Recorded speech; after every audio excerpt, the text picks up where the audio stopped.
What's going on, people?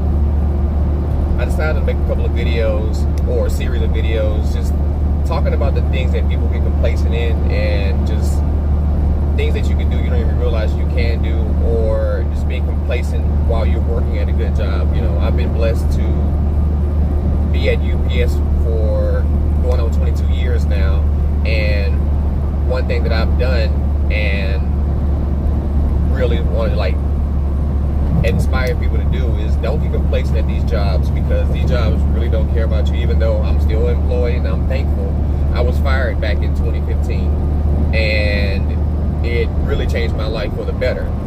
Why did it change my life for the better? I didn't think it was possible.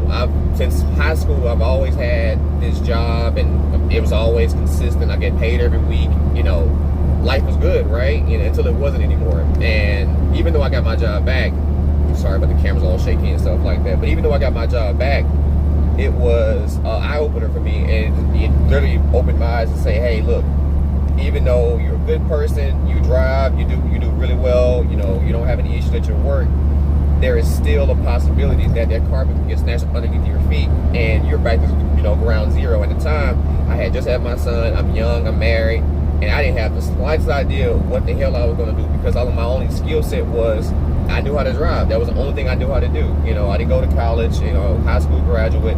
So I made it a promise to myself to never let anyone dictate my life in that manner again. So what did I do? And since 2015, I've opened up 3 to 4 companies.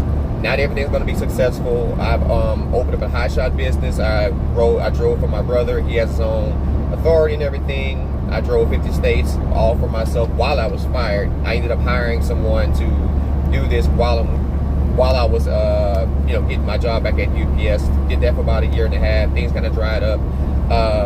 And then after that, I've always had a passion for cars. If you look at a few of my videos, you know, I've raced with Cadillac.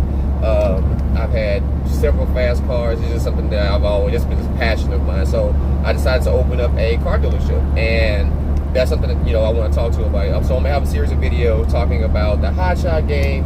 You know, it's something that you want to do, and just the process of opening up your own car dealership. And while it was very profitable, and you know, having to do this on my own and out of my own pocket, just because, let's be honest, there is no such thing as startup loans anymore.